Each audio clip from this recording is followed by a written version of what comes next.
Everyone, welcome to Kushala education. आज हम physical chemistry का फर्स्ट चैप्टर स्टार्ट करेंगे, solid state.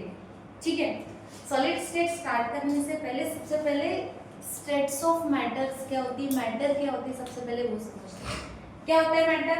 Anything that occupies space.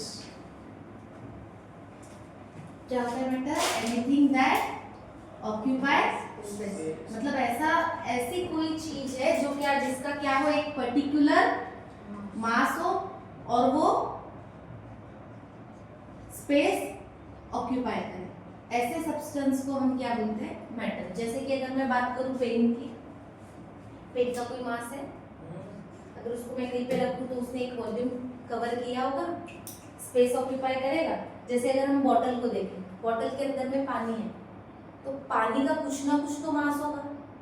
उसने अगर वो कंटेनर का अगर वॉल्यूम ऑक्यूपाई किया है, वो स्पेस ऑक्यूपाई किया है, तो वो भी क्या है? मैटर है। मतलब आजू बाजू हम जहाँ पर भी बैठे हैं, यहाँ पे जितनी भी चीजें हमको दिख रही है वो क्या है? मैटर। क्लियर है? अगर सबसे पहली चीज अगर हम समझते हैं, स्टेट्स ऑफ मैटर कितने कितने स्टेट्स ऑफ मैटर कितने? 5। और हम सिलेबस में हमको कितने? 3। कौन कौन से? Solid, liquid and gas. ठीक है, अगर हम इनकी प्रॉपर्टीज के बारे में देखें, अगर सॉलिड सॉलिड क्यों है, गैस गैस क्यों है और लिक्विड लिक्विड क्यों है, आता होगा ना क्वेश्चन। सॉलिड सॉलिड जैसा दिखता है, लिक्विड लिक्विड क्यों है, गैस गैस की तरह क्यों बिहेव करता है, क्या लगता है?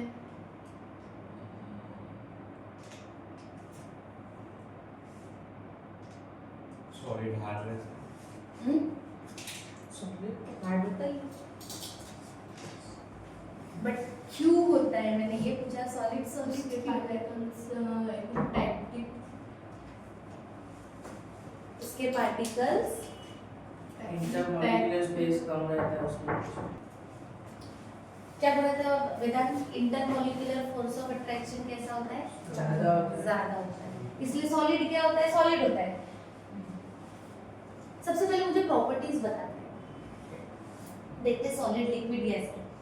मुझे अगर बताओ, अगर मैं शेप की बात करूं,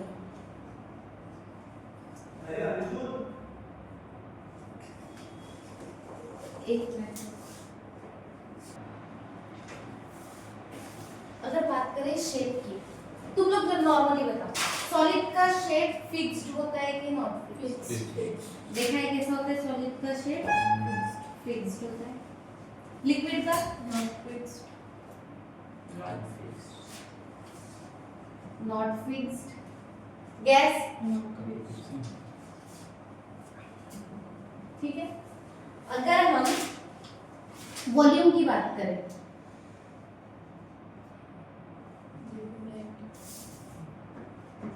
सॉलिड का वॉल्यूम फिक्स्ड कांस्टेंट बोल सकते हैं, मैं फिक्स लिख दूं। लिक्विड वॉल्यूम फिक्स्ड होता है।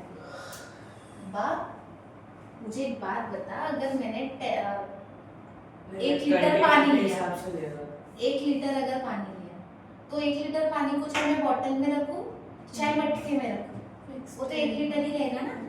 उसका वॉल्यूम तो फिक्स्ड ही रहेगा ना। देखो, नॉट फिक्स्ड।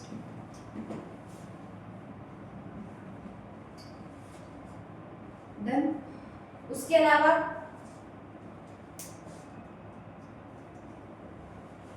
और क्या फिक्स, और क्या चीजें, और क्या प्रॉपर्टी एग्जिस्ट करती है? शेप हो गया, वॉल्यूम हो गया, और क्या? जोर से बोल। चलो वो भी देखिए, मैं डायरेक्ट फोर्स लिखूं क्या? फोर्स ऑफ अट्रैक्शन कैसा होता है? बहुत ज्यादा क्लोजली पैक्ड होते हैं। फोर्स ऑफ अट्रैक्शन कैसा होता है? बहुत ज्यादा। मीडियम नॉर्मल लिख ले या मीडियम, जो भी, वो क्या होगा? लो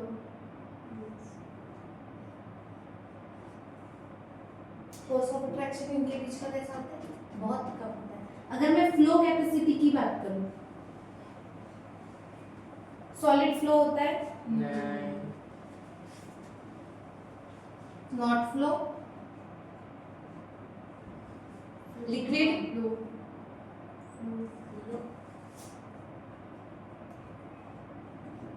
लो हाईली, क्यों? अब ये प्रॉपर्टी इनकी एग्जिस्ट क्यों करती है? इनका शेप क्यों डिफाइनाइट है? इनका वॉल्यूम क्यों डिफाइनाइट है? इनका फिक्स क्यों है? इसका फिक्स क्यों नहीं है? डिपेंड क्या करता है?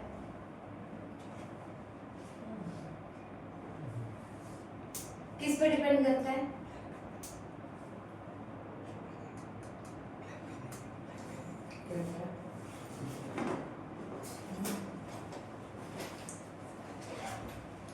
सॉलिड का शेप फिक्स क्यों है? वॉल्यूम लिक्विड का फिक्स क्यों है? शेप क्यों फिक्स नहीं है? किस पे डिपेंड करता है? लो, क्या लगता है? किस पे डिपेंड करता हूँ? अच्छा मुझे एक बात बताओ, ये बॉटल दिख रही है, बॉटल में पानी है, दिख रहा है, मूव हो रहा है, दिख रहा है ना? और ये जो बॉटल मूव हो रही है कि उसके जैसे नहीं होगी ना? बॉटल तो अपना जैसा जो शेप है वही लेके बैठी हुई है, चेंज कौन कर रहा है? लिक्विड कर रहा है ना? तो मुझे एक बात बताओ, क्यों? ये पूछना है। क्योंकि सॉलिड मूव नहीं कर सकता। क्यों नहीं कर सकता? Just देखो viscosity इधर। है। मैं दो चीजों के बारे में बता रही हूँ, एक बता रही हूँ thermal energy,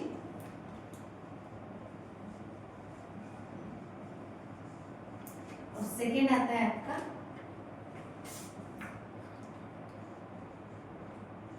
force of attraction. देखो अगर मैं ये बात करूँ थर्मल एनर्जी से समझ में क्या आ रहा है? कुछ टेम्परेचर की बात कर रहे हैं हम लोग, पक्का? हम किसकी बात कर रहे हैं? टेम्परेचर। और अगर फोर्स ऑफ अट्रैक्शन की बात करें, अगर मैं किसी पे फोर्स लगा रही तो इट मींस किसकी बात हो रही है? कहीं ना कहीं प्रेशर की बात हो रही है ना? अगर हम किसी सब्सटेंस को अगर फोर्स कर रहे हैं तो यहाँ पे हम किसकी बात कर रहे हैं? कहीं ना कहीं प्रेशर की बात कर रहे हैं। क्लियर हो रहा है क्या? तो सबसे पहले देखो, अगर मुझे बताओ अगर किसी चीज का अगर टेम्परेचर बढ़ाए तो उसका मतलब वो मॉलिक्यूल्स क्या होते हैं? दूर दूर जाएंगे, उनका फोर्स ऑफ अट्रैक्शन कैसा होगा? कम होगा। जैसे कि अगर मैंने पानी को गर्म किया, फॉर एग्जांपल सीधा पानी को गर्म किया, लिक्विड का पानी, ठीक है, उसको गर्म किए तो गर्म होने के बाद उनके मॉलिक्यूल क्या हो रहे हैं? उनका फोर्स ऑफ अट्रैक्शन क्या हो रहा है? टेम्परेचर देने के बाद सेपरेट, मतलब फोर्स ऑफ अट्रैक्शन कम हो रहा है, तो मॉलिक्यूल कैसे जाएंगे? दूर जाएंगे। क्लियर हो रहा है? तो अगर मुझे एक बात बताओ, सॉलिड की अगर मैं बात करूं, यहाँ पे अगर हम सॉलिड की बात करें तो सॉलिड में कहीं ना कहीं force of attraction thermal energy से ज्यादा होगा, तभी वो सॉलिड में एग्जिस्ट करता होगा। समझ रहे हैं क्या? अगर मैं सॉलिड की अगर शेप की बात करूं, अगर सॉलिड की बात करूं, पहले सॉलिड की बात करते हैं, क्या होगा? इसका टेम्परेचर, थर्मल एनर्जी जो होगी फोर्स ऑफ अट्रैक्शन से क्या होगी?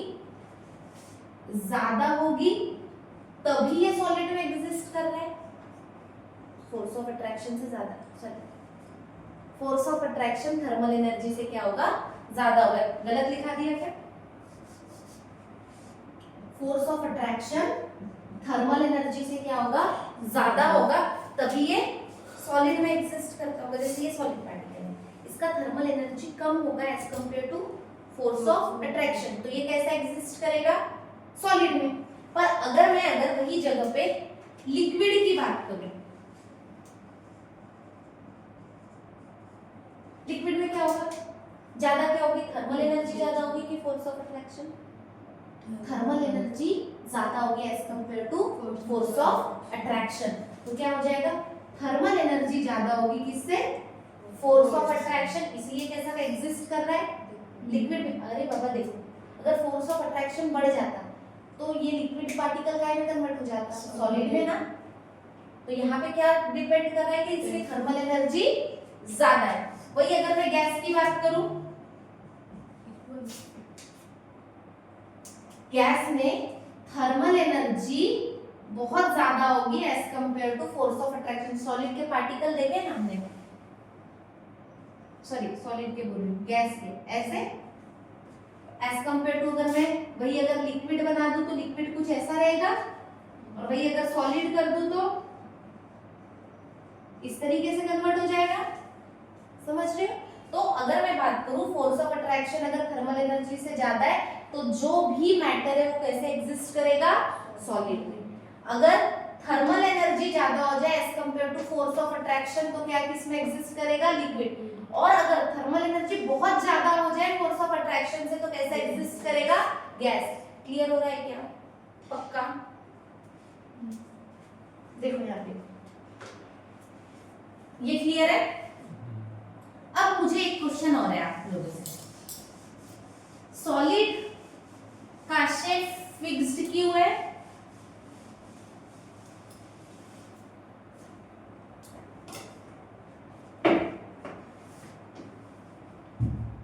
और लिक्विड का वॉल्यूम फिक्स्ड क्यों? अभी देखिए ना प्रॉब्लम। सॉलिड का शेप कैसा होता है? फिक्स्ड होता है, और लिक्विड और गैस का नॉट फिक्स्ड होता है। पर अगर वॉल्यूम की अगर हम बात करें तो वॉल्यूम कैसा होता है? सॉलिड का फिक्स्ड होता है, लिक्विड का भी फिक्स्ड होता है, गैस का नॉट फिक्स्ड होता है। क्यों? देखो ये पार्टिकल है। देखो इस चैप्टर में अगर हम पार्टिकल की बात कर रहे हैं तो क्या बात कर रहे हैं? आयन की बात कर रहे हैं, मॉलिक्यूल की बात कर रहे हैं, एटम की बात कर रहे हैं, जो भी उसका सब्सटेंस के अंदर होंगे। क्लियर? अगर मैं ये बात करूं सॉलिड है, कि सॉलिड के बारे में सबसे पहले कोई ना कोई एटम से मिलकर बना होगा। हम दो ही एटम को लेते हैं, ठीक है? ये एक पार्टिकल है, ठीक है? इसका कहीं ना कहीं एक जगह पे डिस्टेंस फिक्स होगा, उसकी पोजीशन यहाँ पे फिक्स होगी।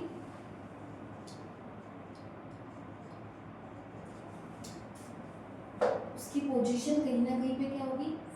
फिक्स्ड होगी। और ये दो पार्टिकल के बीच का जो डिस्टेंस है वो भी कैसा होगा? फिक्स्ड होगा। जैसे कि अगर मैं बात करूं इनकी पोजीशन, इसकी पोजीशन ये जो दिख रहा है ये समझो ये इसकी पोजीशन है और ये इस पार्टिकल की पोजीशन है, ठीक है?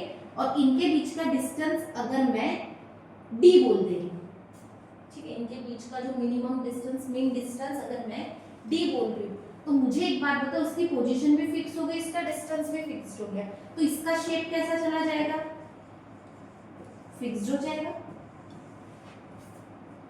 समझ रहे हो? इसका शेप कैसा हो जाएगा? फिक्स्ड हो जाएगा। जैसे कि मैंने ये बता दी, ये पार्टिकल के बीच में इनका अरेंजमेंट होगा, ये मार्कर दिख रहा है, इनके पार्टिकल के बीच में अरेंजमेंट होगा।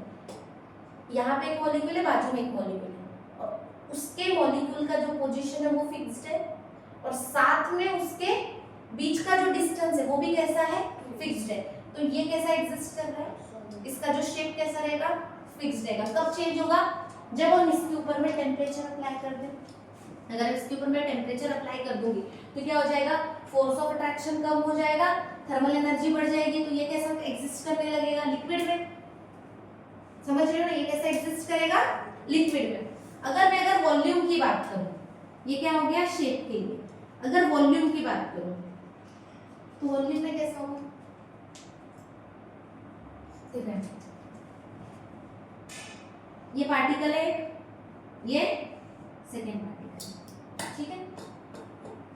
इनकी यहाँ पे पोजीशन क्या? पोजीशन से पहले समझते हैं इनके बीच का डिस्टेंस कैसा है? फिक्स्ड। कैसा है? फिक्स्ड। डिस्टेंस कैसा है इनका? फिक्स्ड।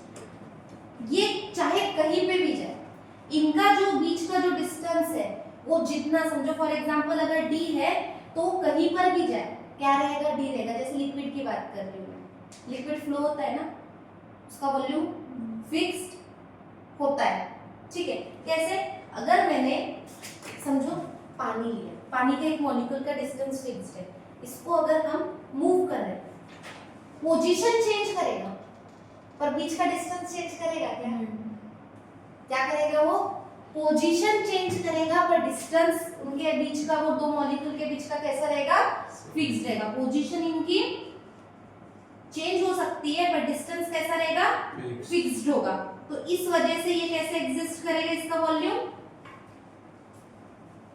चेंज हो सकता है, फिक्स्ड रहेगा। क्लियर है? पर सॉलिड का कैसे, इनका पोजीशन भी फिक्स्ड रहेगी और डिस्टेंस भी फिक्स्ड रहेगा। तो इन ऐसे सब्सटेंस का हमेशा शेप कैसा रहेगा?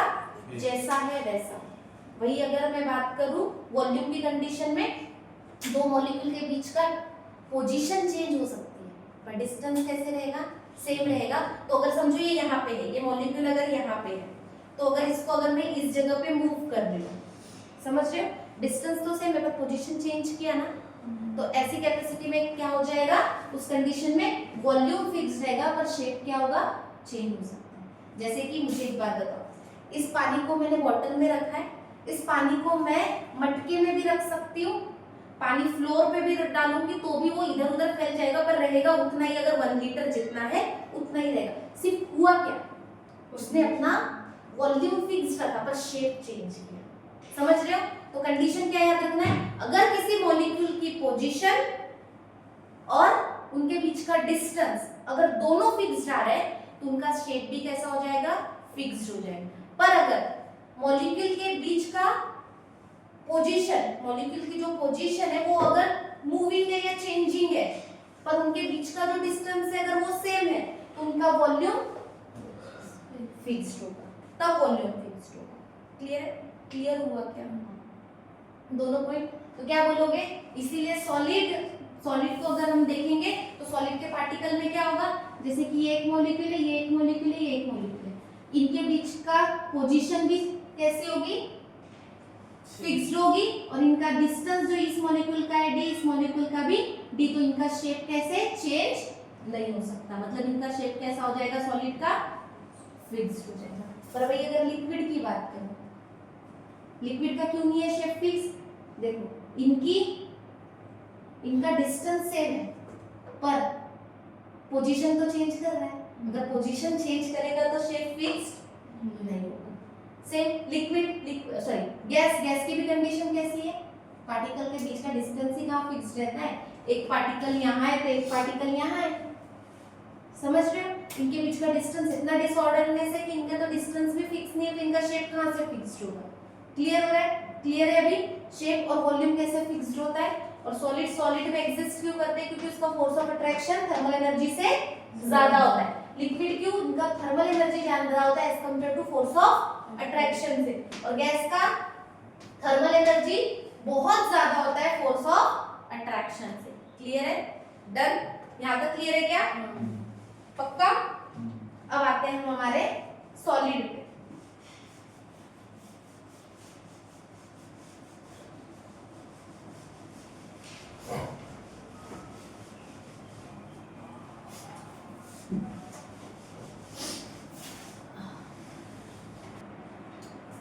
हमारे नेक्स्ट टॉपिक पे आते हैं। अभी हमको किसको शुरू करना है? हमको मेन चैप्टर क्या है हमारा? सॉलिड के बारे में। तो हमें सॉलिड की प्रॉपर्टीज तो पता चल गई। इनके बीच का इंटरमॉलिक्यूलर फोर्स ऑफ अट्रैक्शन कैसा होता है? बहुत ज्यादा होता है। इनके जो पार्टिकल्स होते हैं इनके बीच का फोर्स ऑफ अट्रैक्शन कैसा होता है? बहुत ज्यादा होता है। इनका शेप फिक्स्ड होता है, इनका वॉल्यूम फिक्स्ड होता है, ये फ्लो नहीं कर सकते। एक जगह पे वाइब्रेट कर सकते हैं इसके मॉलिक्यूल, पर फ्लो कर सकते हैं क्या? नहीं। इतनी तो प्रॉपर्टीज हमें पता चल गई। अब आते हैं main types of solid. Solid के दो टाइप हैं, फर्स्ट क्रिस्टलाइन सॉलिड और सेकंड अमॉर्फस सॉलिड।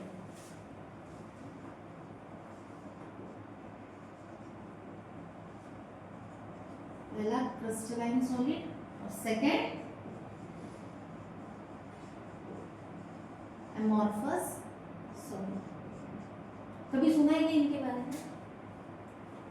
एक दिमाग में आता है हमेशा, जब भी क्रिस्टलाइन की अगर हम बात करें, क्रिस्टलाइन सॉलिड की अगर हम बात करें, तो एक एग्जांपल हमेशा दिमाग में याद रखना, वो रखना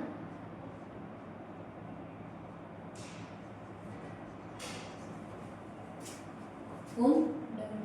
डायमंड। देखा है डायमंड?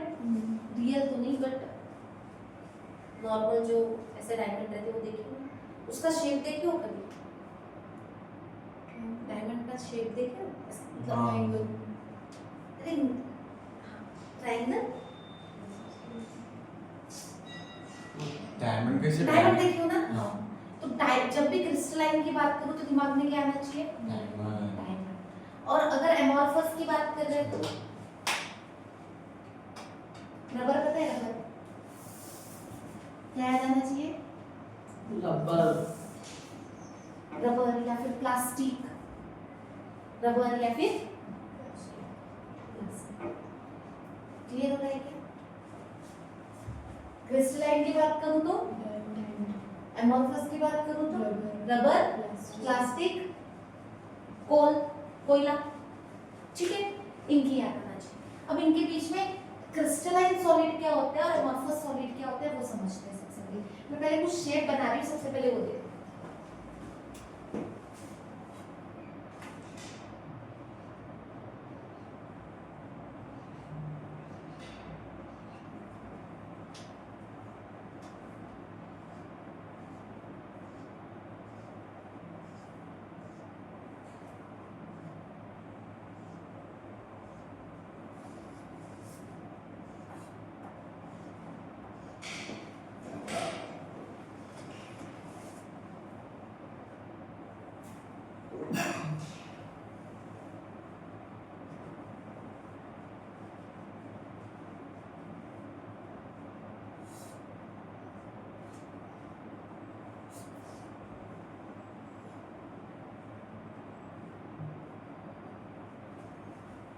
ठीक है, एक ये लो।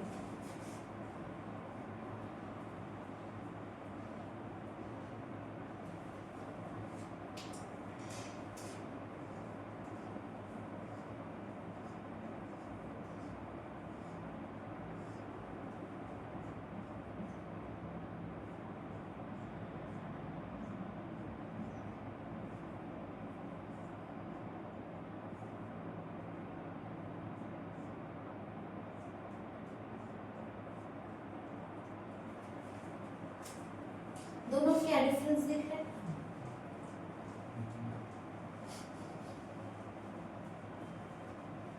शेप। शेप मतलब क्या है?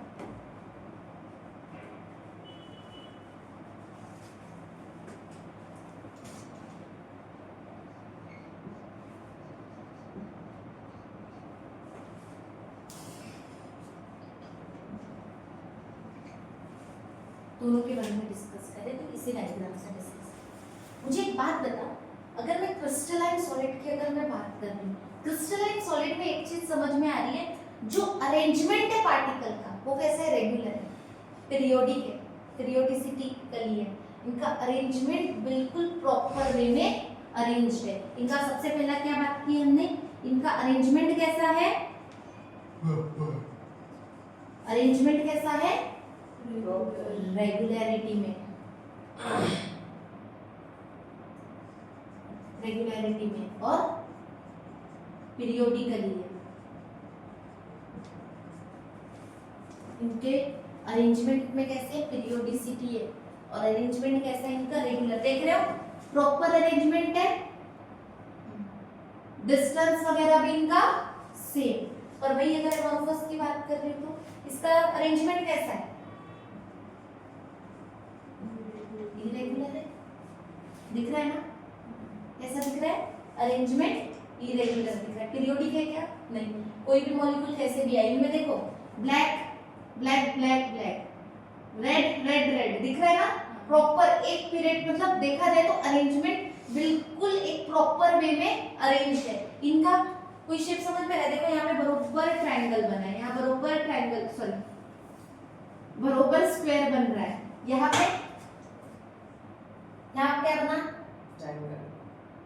यहाँ भी क्या बनेगा, ट्रायंगल दिख रहा है। तो इनका शेप कुछ फिक्स दिख रहा है क्या, नहीं। इनका अरेंजमेंट कैसा है, इरेगुलर। इनका अरेंजमेंट रेगुलर। क्लियर हो गया। पहला डिफरेंस क्या आ जाएगा क्रिस्टलाइन और एमॉर्फस में, क्रिस्टलाइन सॉलिड्स का अरेंजमेंट कैसा होता है, रेगुलरिटी में होता है और पीरियोडिसिटी में होता है, ठीक है। इनका रेगुलर अरेंजमेंट होता है। वही अगर एमॉर्फस की अगर हम बात करें तो कैसा होता है, इरेगुलर। रबर देखो ना, रबर का शेप, और आप अगर मैं बात करूं डायमंड का शेप, डायमंड के क्रिस्टल का जो शेप होता है वो प्रॉपर होता है। पर वही अगर रबर का देखो, किधर भी मॉलिक्यूल इधर उधर अटैच होते हैं। क्लियर है, पहला पॉइंट क्लियर है क्या। सेकेंड,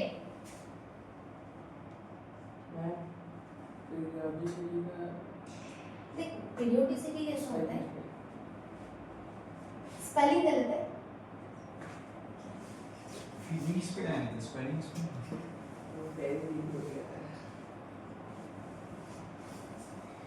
अभी ठीक है क्या, अब देखो नेक्स्ट, ये कैसे होते हैं, लॉन्ग रेंज ऑर्डर अरेंजमेंट होता है इनका, और इनका शॉर्ट रेंज ऑर्डर होता है। दोनों चीजें समझो क्या होती है। अगर मैं डायमंड को देखूं, डायमंड अगर अभी भी मैं कोहिनूर का हीरा जो है उसका अरेंजमेंट सालों पुराना और अभी भी उनके जो क्रिस्टल का अरेंजमेंट अभी भी वैसा का वैसा ही होगा, चेंज हुआ होगा क्या, नहीं।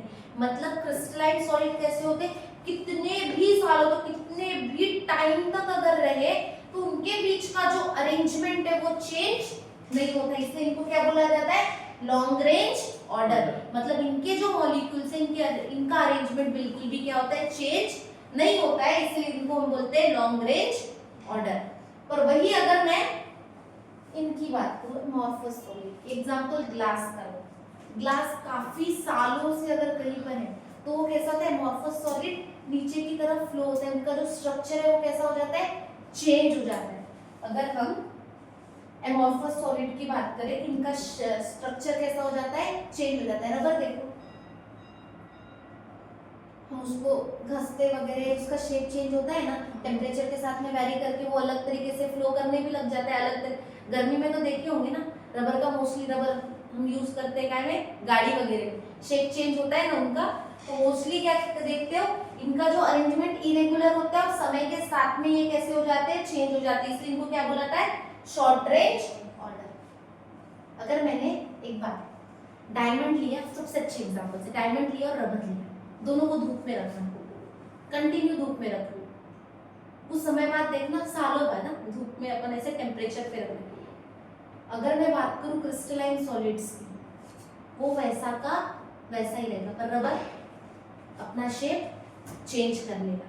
तो इसका मतलब क्या आ रहा है कि इनका जो अरेंजमेंट है सालों सालों लाखों लाखों साल तक कैसा होता है, सेम रहता है, पर इनके शेप में, इनके अरेंजमेंट में क्या आ जाता है, चेंज आ जा सकता है, इसीलिए इनको बोला जाता है short range order.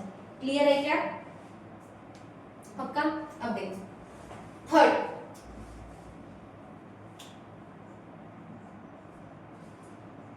Sharp melting point होता है इनका, क्या होता है, शार्प मेल्टिंग, और इनका चेंजिंग विथ टाइम। इनका मेल्टिंग पॉइंट कैसा होता है, टाइम इंटरवल के साथ में कैसा होता है, इनका मेल्टिंग पॉइंट चेंज होता है। मेल्टिंग पॉइंट क्या है, किसी भी सब्सटेंस को अगर हम हीट कर रहे हैं, कोई सॉलिड को अगर हम हीट कर रहे हैं और वो अगर बॉईल करने के बाद अगर वो लिक्विड में कन्वर्ट हो रहा है, हम उसको मेल्टिंग पॉइंट बोलते हैं। क्लियर है। अब यहाँ पे यहाँ से समझो शार्प मेल्टिंग पॉइंट क्या होता है। देखो अगर मैंने बोला ये जो पूरा का पूरा ये जो एक स्ट्रक्चर देखिए, ये पूरे के ये बॉन्ड को टूटने के लिए मुझे मिनिमम क्या बोलते हैं, 200 डिग्री का सेल्सियस का टेम्परेचर लग रहा है। कितना, 200 डिग्री। अगर मैं इसके सेकेंड मॉलिक्यूल को भी अगर वो धीरे धीरे टूट रहा है तो उसको भी कितने का ही लगेगा, 200, क्योंकि सबका अरेंजमेंट कैसा है, सेम है। पर वही अगर इधर मैं बोल रही हूँ ये वाला जो मॉलिक्यूल है ये अगर क्या बोलते हैं 100 डिग्री सेल्सियस पे मेल्ट हो रहा है तो इसका स्ट्रक्चर थोड़ा ज्यादा है, इसको 101 डिग्री सेल्सियस लग रहा है। चेंज हुआ मतलब टाइम इंटरवल के साथ में इनका मेल्टिंग पॉइंट इनके स्ट्रक्चर के हिसाब से, इनके अरेंजमेंट के हिसाब से क्या कर रहा है, वैरी कर रहा है। इसलिए इनका क्या रहेगा मेल्टिंग पॉइंट, कभी 102, कभी 100, कभी 105 होगा। पर इनका अगर 200 डिग्री है तो इनका हमेशा ही कितना रहेगा, इनका चेंज होगा क्या, नहीं। इसीलिए क्रिस्टलाइन सॉलिड का जो मेल्टिंग पॉइंट कैसा होता है, शार्प होता है, मतलब जो है वो फिक्स्ड होता है। पर एमॉर्फस सॉलिड्स का कैसे होता रहता है, चेंज होते रहता है, इसीलिए चेंजिंग मेल्टिंग पॉइंट होता है। क्लियर है, पक्का। नेक्स्ट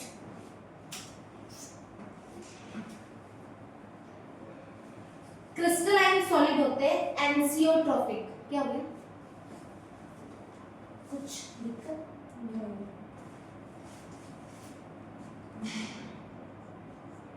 ये कैसे होते हैं,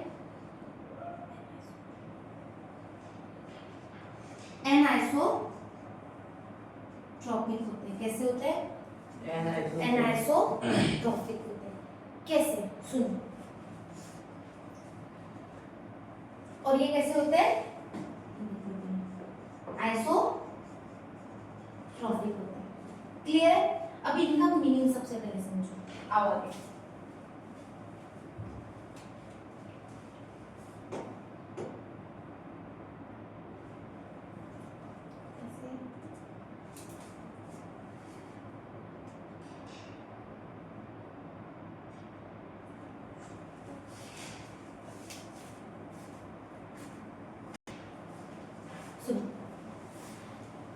यहाँ दोनों स्ट्रक्चर दिख रहे हैं। उससे पहले एक अच्छा एग्जांपल लो, मेला गए हो क्या, पक्का। मेले में किसी भी डायरेक्शन, तू यहाँ पे बीच पे खड़ा है अभिजीत, और आजू बाजू तेरे भीड़ है, तू इधर भी जाएगा तुझे लोग दिखेंगे, आगे भी जाएगा तो भी तुझे लोग दिखेंगे, इस डायरेक्शन पे जा, पीछे से जा, किसी भी डायरेक्शन से जा, तुझे लोग मिलेंगे।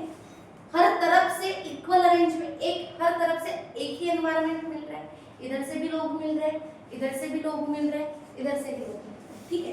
पर तू स्कूल की या फिर आर्मी है ना, आर्मी की प्रेयर देख, ठीक है, समझ रहे।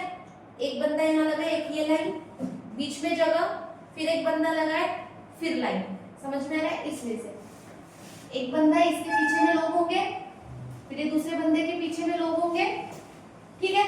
अगर मैं इस डायरेक्शन से जाऊं, मुझे यहाँ पे लोग ही दिख रहे हैं, ठीक है। बाजू वाले थोड़ी जगह से जाऊं तो यहाँ पे मुझे लोग खाली जगह दिख रहे हैं, क्लियर है। वैसे मिलेगा, मैं यहाँ से जाऊं तो यहाँ से मुझे पूरी एम्प्टी स्पेस मिलेगी, दिख रहा है। मतलब हर डायरेक्शन से यहाँ पे एनवायरनमेंट कैसा हो रहा है, चेंज हो रहा है, ठीक है। तो ऐसे एनवायरनमेंट को हम क्या बोलेंगे, एनआइसोट्रॉपिक, ठीक है। और जहां से एनवायरनमेंट पूरी तरीके से हर डायरेक्शन में सेम है, उसको हम क्या बोलेंगे, आइसोट्रॉपिक। देखो यहाँ पे मैं अगर ऐसे जाऊं तो मुझे black black black black line दिख रही है, ऐसे जाऊं तो रेड रेड रेड रेड, ऐसे जाऊं तो red black red black red black, समझ रहे हो क्या। हर डायरेक्शन से अलग अलग मिल रही है। पर यहाँ पे अगर मैं बात करूं, मैं किधर से भी जाऊं, मुझे लोगीज दिखेंगे, अलग अलग ही अरेंजमेंट दिखेगा, एक ही जैसे, मतलब भीड़ी जैसे दिखेंगी क्रिस्टल्स की, कहीं से भी जाओ यहाँ पे। तो ये कैसा हो जाएगा, आइसोट्रॉपिक, और ये कैसा हो जाएगा, एनआइसोट्रॉपिक। ये बहुत इंपॉर्टेंट है, एनआइसोट्रॉपिक एंड आइसोट्रॉपिक। मतलब यहाँ पे हम, मतलब कोई भी डायरेक्शन से जाओ, यहाँ पे पॉइंट लिख देती हूँ, किसी भी डायरेक्शन से जाओ, आपको क्या मिलेगा, यहाँ पे डिफरेंट एनवायरनमेंट मिलेगा, मतलब अलग अलग टाइप ऑफ अरेंजमेंट मिलेगा, ठीक है। यहाँ पे जैसे कि इसके वजह से इसका रिफ्रैक्टिव इंडेक्स, डेंसिटी सब क्या करेगी, अलग अलग होगी। और यहाँ पे सेम, समझ रहे हो। यहाँ पे रिफ्रैक्टिव इंडेक्स, डेंसिटी, अगर वो सब की बात करूँ तो इसकी क्या हो जाएगी, डिफरेंट, और इसकी क्या हो जाएगी, सेम। क्यों, क्योंकि ये जिधर से भी जाओ हर तरफ से आपको, तो क्या कैसे याद रखोगे, भीड़ है मतलब वो एमॉर्फस है, और अगर कोई आर्मी की परेड वगैरह है तो वो कैसा है, एनाइसोट्रोपिक है। क्लियर हो रहा है क्या? समझा क्या चारों पॉइंट? अब आते हैं एग्जांपल पे।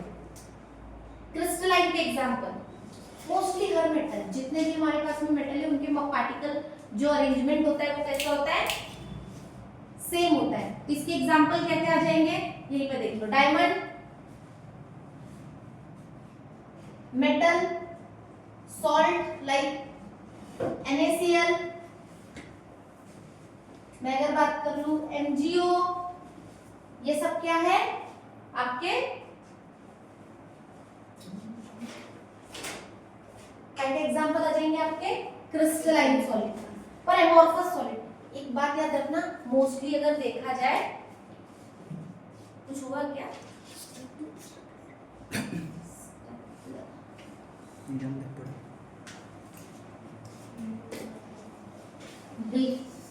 देख रहे हैं, एक बात याद रखना, क्रिस्टलाइन सॉलिड बहुत सारे हैं, गिनती के कौन है? एमोर्फस। याद रखने के लिए किसको याद करना है? एमोर्फस। अगर मैं बात करूं, ये समझो अगर 90% है और ये 10% है, तो ज्यादा इजी याद रखना किसको है? 90%। भाई 10% याद हो जाएंगे तो 90 तो वैसे भी आपको ही जाएंगे। तो क्या हो जाएगा? एमोर्फस अगर सॉलिड की अगर मैं बात करूं तो कौन कौन से? रबर, प्लास्टिक, कोल, उसके अलावा तार,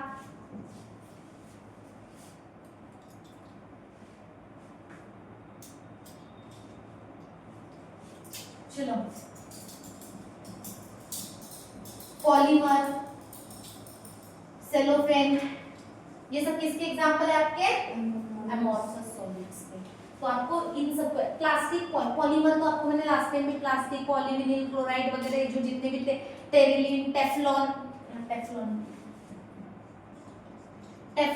ये सब टाइप के एग्जांपल आएंगे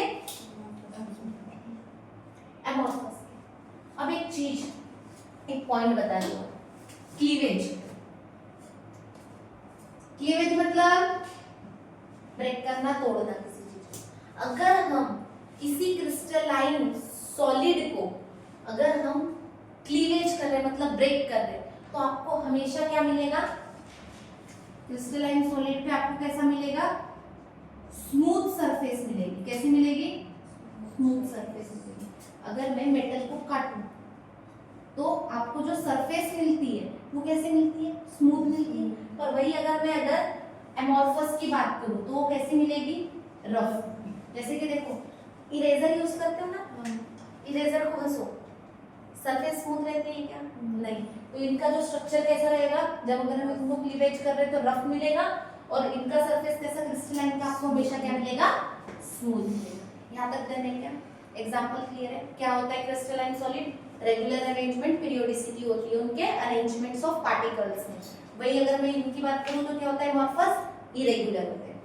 इनका शार्प मेल्टिंग पॉइंट होता है, इनका शॉर्ट मतलब शॉर्ट नहीं, चेंज होते रहता है टाइम इंटरवल के साथ में, फिक्स नहीं होता है, कांस्टेंट नहीं होता है। वही अगर मैं बात करूं लॉन्ग रेंज, सालों साल रहे, इनके अरेंजमेंट में कोई फर्क नहीं पड़ता है। और अगर ये सालों साल रहे सालों साल टिक ही नहीं पाते, क्योंकि इनके शेप में क्या आ जाता है? इनके स्ट्रक्चर में, इनके अरेंजमेंट में क्या आ जाता है? चेंज आ जाता है। ये कैसे होता है? एनआइसोट्रॉपिक, मतलब किसी भी डायरेक्शन से जाओ आपको अरेंजमेंट अलग टाइप का मिलेगा। वही अगर मैं एमोर्फस की बात करूं, कहीं से भी जाओ एक जैसा मिलेगा। ठीक है, इनका क्लीवेज करेंगे तो सरफेस कैसा मिलेगा? स्मूथ क्रिस्टलाइन में, एमोर्फस में रफ। यहां तक मैंने एग्जांपल डायमंड, ग्रेफाइट, क्लियर हो रहा है? ये सब टाइप के एग्जांपल्स आ जाएंगे आपके क्रिस्टलाइन के, एमोर्फस के। रबर, प्लास्टिक, कोल, टार, टेफ्लॉन, सेलोफोन, ये सब आप सेलोफेन, ये सब आपके एग्जांपल क्या हो जाएंगे? एमोर्फस सॉलिड के।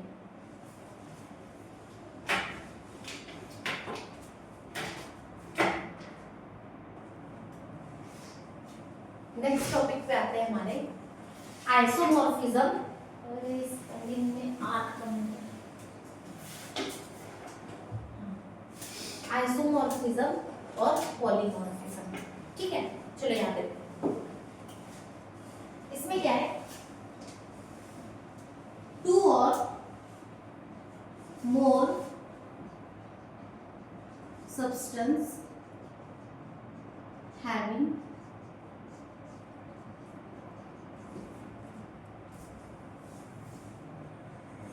same crystal structure, क्या बोल रहा है, टू और मोर सब्सटेंस, एक से एक या दो या दो से ज्यादा सब्सटेंस का उनका क्रिस्टल स्ट्रक्चर कैसा हो, सेम हो, एंड सेम फिजिकल प्रॉपर्टीज, मतलब उनकी फिजिकल प्रॉपर्टी भी कैसी हो, सेम हो, बट डिफरेंट केमिकल कंपोजिशन, इनका केमिकल कंपोजिशन कैसा हो, डिफरेंट हो, एंड सेम एटॉमिक रेशियो। क्या बोला पूरी डेफिनेशन में, दो या दो से ज्यादा सब्सटेंस ऐसे हैं जिनका क्रिस्टल स्ट्रक्चर, जो इनका जो स्ट्रक्चरल अरेंजमेंट है वो कैसा होना चाहिए, सेम होना चाहिए, फिजिकल प्रॉपर्टी भी सेम होनी चाहिए, पर केमिकल कंपोजिशन उनका कैसा होगा, डिफरेंट होगा, पर उनका एटॉमिक रेशियो की अगर मैं बात करूं तो वो सेम आना चाहिए। एग्जांपल देखो, NaF एंड MgO, मुझे देखो इधर देखो, इन दोनों का स्ट्रक्चर, क्रिस्टल स्ट्रक्चर कैसा है, सेम है। इनका अगर मैं एटॉमिक रेशियो की बात करूं तो देखो यहाँ पे भी 1:1 में है, यहाँ भी 1:1 में, पर केमिकल कंपोजिशन डिफरेंस है ना, ये सोडियम है, ये फ्लोरीन है, ये मैग्नीशियम है, ये ऑक्सीजन है, क्लियर हो रहा है। इसके अलावा अगर मैं बात करूं NaNO3 एंड CaCO3 के बारे में, 1:1:3 का रेशियो है, केमिकल कंपोजिशन डिफरेंट दिख रहा है ना, पर इनका क्रिस्टल का स्ट्रक्चर सेम। और अगर मैं बात करूं ZnS एंड FeS की, ये भी कैसे है, केमिकल कंपोजिशन डिफरेंट है, बट इनका क्रिस्टल का स्ट्रक्चर कैसा है, सेम है। एक ही एक से ज्यादा सिंपल आइसोमॉर्फिज्म क्या होंगे, जिनका crystal structure same, atomic ratio same, chemical composition different, but physical property भी इनकी कैसी हो सकती है, सेम हो सकती है, इनके एग्जांपल। अब पॉलीमॉर्फिज्म क्या बोलता है, single substance exist in two और मोर फॉर्म्स, एक या एक से ज्यादा फॉर्म में एग्जिस्ट करते हैं। क्या बोल रहा है, single substance exist in two or more forms, ठीक है। एग्जाम्पल, कार्बन,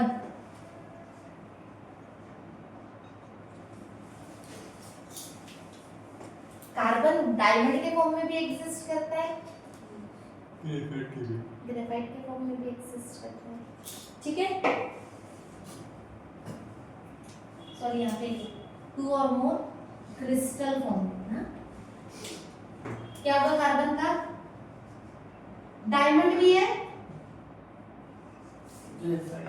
एंड ग्रेफाइट भी है। अगर मैं कैल्शियम कार्बोनेट की बात करूं, किसकी, CaCO3, क्या है ये कैल्साइट के फॉर्म में भी रहता है, एर्गोनाइट के फॉर्म में भी रहता है। उसके अलावा अगर मैं सल्फर की बात करूं, सॉरी सिलिका की, silica alpha quartz, beta quartz में भी एग्जिस्ट करता है, ठीक है। उसके अलावा अगर हम बात करें सल्फर की, रोम्बिक सल्फर भी एग्जिस्ट करता है और मोनोक्लिनिक सल्फर भी एग्जिस्ट करता है। इसका स्ट्रक्चर आपको पी ब्लॉक एलिमेंट पे देखने को मिलेगा, rhombic sulphur and monoclinic sulphur का। देखो इसके सल्फर के क्या क्या आ जाएंगे, रोम्बिक सल्फर भी एग्जिस्ट करता है और साथ में मोनोक्लिनिक सल्फर भी एग्जिस्ट करता है, क्लियर हो रहा है। तो ये कैसे कार्बन तो ज्यादा बेटर एग्जांपल जो याद रहता है, ग्रेफाइट में भी एग्जिस्ट कर रहा है। तो ऐसे सब्सटेंस को हम क्या बोलेंगे, पॉलीमॉर्फिज्म, मतलब एक से ज्यादा क्रिस्टल स्ट्रक्चर में प्रेजेंट है। ठीक है, मतलब एक ही सब्सटेंस मोर देन वन किसमें प्रेजेंट है, क्रिस्टल स्ट्रक्चर में, तो उसको हम क्या बोलेंगे, पॉलीमॉर्फिज्म। एग्जांपल हमारा क्या आ जाता है, कार्बन, ग्रेफाइट में भी है और डायमंड। वही अगर आइसोमॉर्फिज्म, एक या एक से ज्यादा सब्सटेंस क्या हो, क्रिस्टल फॉर्म में एग्जिस्ट कर रहे हैं, डिफरेंट सेम क्रिस्टल स्ट्रक्चर में एग्जिस्ट कर रहे हैं, इनका केमिकल कंपोजिशन डिफरेंट होता है, सेम फिजिकल प्रॉपर्टी होती है और एटॉमिक रेशियो कैसा होता है, सेम होता है। एग्जांपल क्या ले लोगे, NaFMgO, NaNO3Ca, CO3, ZnS, FeS, ये सब एग्जांपल क्या क्या देंगे आपके आइसोमॉर्फिज्म। क्लियर हो रहा है, यहीं पे आपके ये चैप्टर का पूरा इंट्रोडक्शन डन होता है। कल से हम इनके अरेंजमेंट्स के बारे में पढ़ेंगे, इनके स्ट्रक्चर्स के बारे में पढ़ेंगे। ठीक है, यहां तक किसी को कोई डाउट है? पक्का? आइसोमॉर्फिज्म, पॉलीमॉर्फिज्म, ठीक है, थैंक यू सो मच। मिलते हैं नेक्स्ट लेक्चर में।